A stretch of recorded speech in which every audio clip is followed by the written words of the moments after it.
Bonjour bien-aimés dans le Seigneur, que Jésus soit loué, que Dieu soit béni pour son amour manifesté envers nous, pour ce matin agréable où il nous apprend encore plusieurs choses, où il va nous parler au travers de nos bouches pour nous annoncer sa volonté, sa vérité, son évangile, sa doctrine, pour que chaque jour de nos vies, nous puissions marcher comme lui le veut et non pas comme les hommes veulent faire de nous.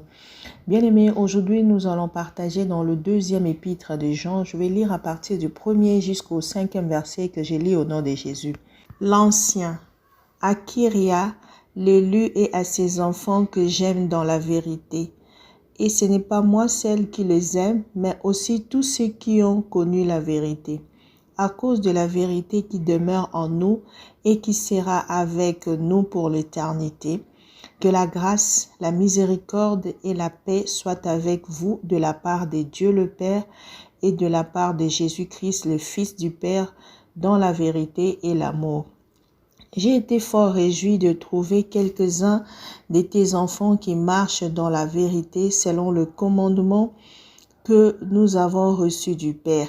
Et maintenant, c'est que je te demande, Kyria, non comme te prescrivant un commandement nouveau, mais celui que nous avons eu dès les commencements, c'est que nous nous aimons les uns les autres.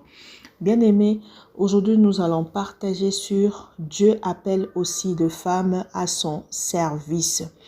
Il est important de savoir que Dieu appelle aussi de femmes parce qu'aujourd'hui c'est un problème de voir une femme en train de prêcher, de voir une femme avec un ministère quelconque. Bien-aimés, sachez-le que dans le livre des Actes des Apôtres, le chapitre 2, le verset 17 à 18, la Bible dit, Dieu lui-même étant en train de dire, il dit, dans le dernier jour, je répandrai de mon esprit sur toute chair.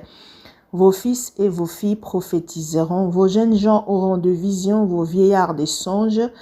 Il insiste et il dit dans le verset 18, c'est que oui, je répandrai de mon esprit sur mes serviteurs et mes servantes, et tous y prophétiseront. Et si Dieu dit qu'il répand de son esprit sur ses serviteurs et ses servantes, c'est parce qu'il y a aussi des femmes dans le service de Dieu. Et ils ont tous la mission de prophétiser. Prophétiser, c'est quoi?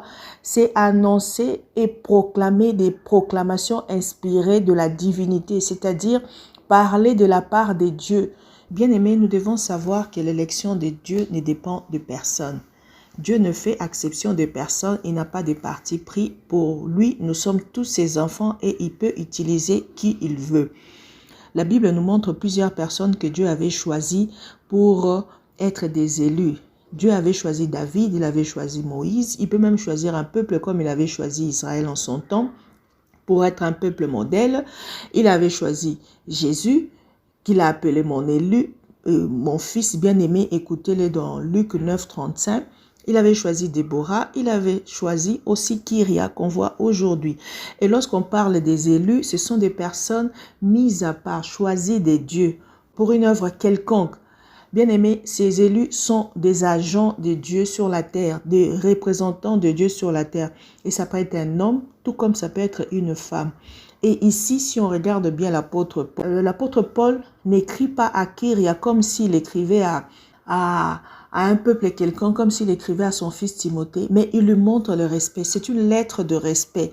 Lorsqu'il lui dit que je ne te dis pas ces choses comme te donner un commandement nouveau, mais je vais juste seulement te rappeler que nous devons nous aimer les uns les autres.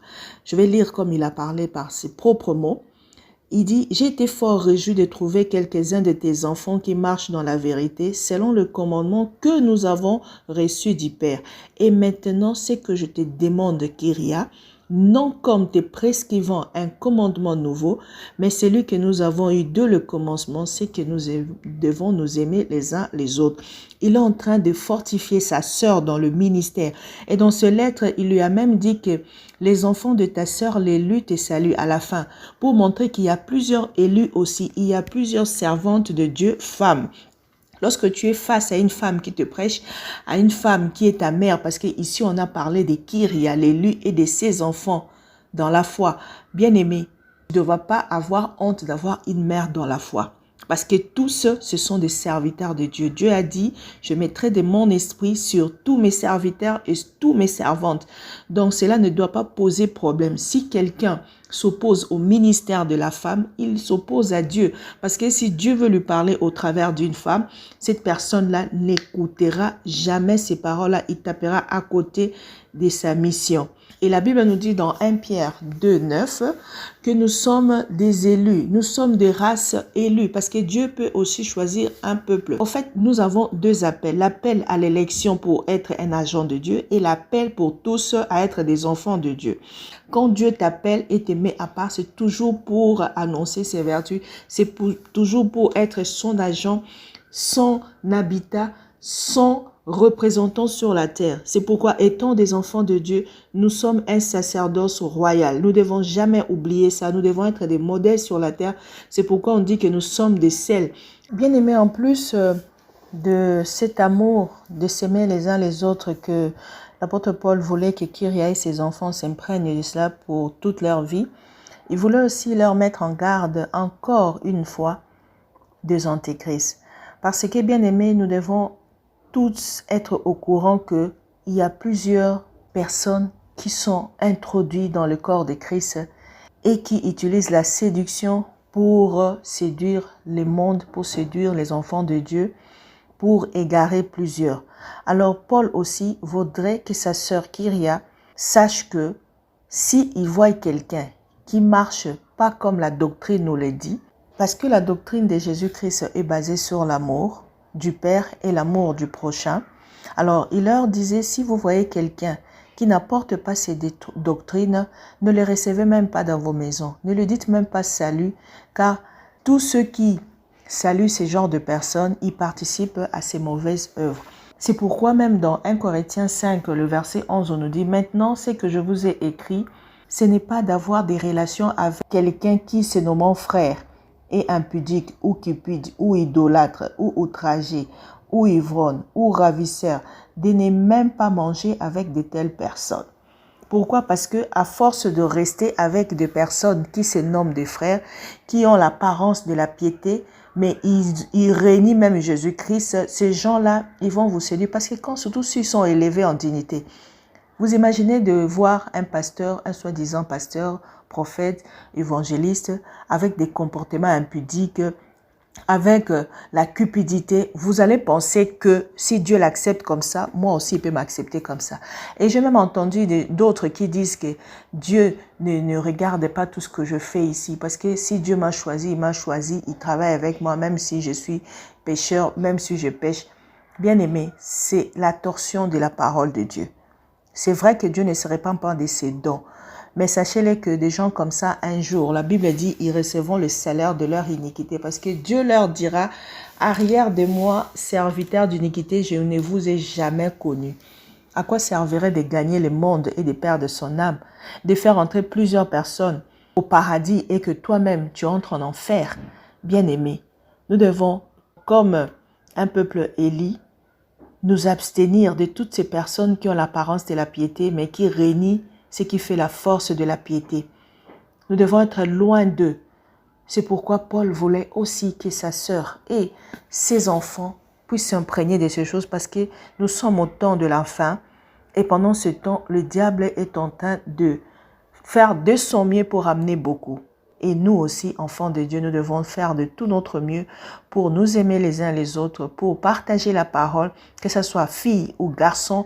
Nous voulons tous annoncer l'évangile pour que l'évangile de Dieu soit répandu dans le monde et qu'un grand nombre soit sauvé, comme le veut Jésus-Christ, afin que plusieurs soient sauvés.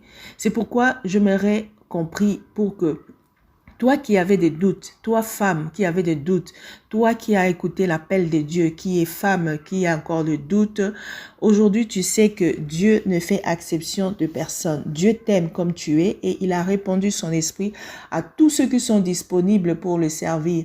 Il n'est pas là pour regarder le sexe, mais il nous aime tous. Devant Dieu, il n'y a ni homme ni femme, dit la Bible. Nous allons prier au nom de Jésus-Christ.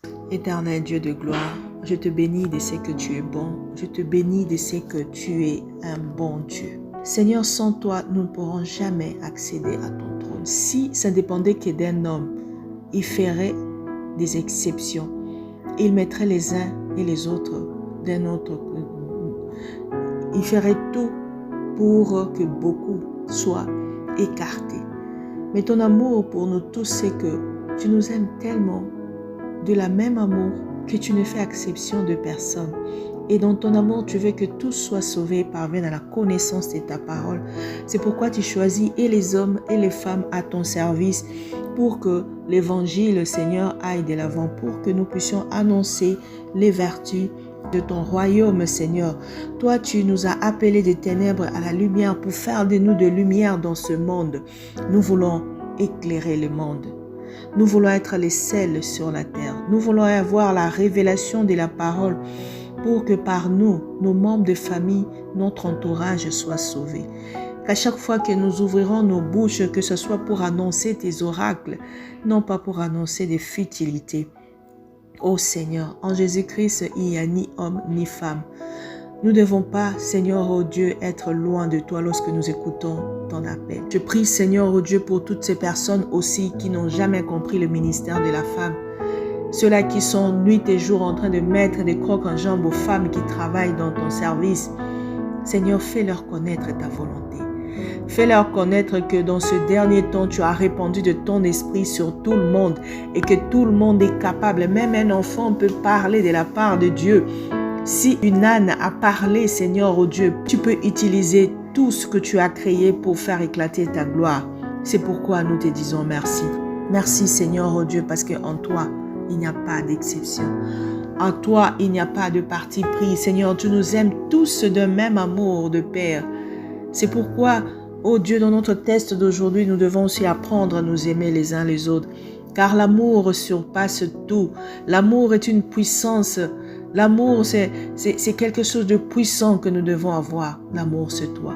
Revêt de l'amour dans nos cœurs, revêt de l'amour dans nos familles, revêt de l'amour dans nos nations. Seigneur, le diable, il est en train tout le temps de comploter pour nous égarer, pour bloquer les hommes en les divisant pour bien régner.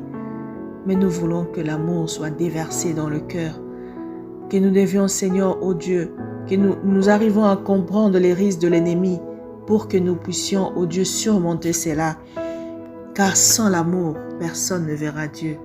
Oh Jésus, nous avons besoin de toi. Viens nous aider dans ce combat, dans ces combats spirituels, Seigneur, oh Dieu, dans ces combats des temps de la fin où le diable utilise les spirituels pour briser l'homme. Il utilise tout ce qui est relation pour briser.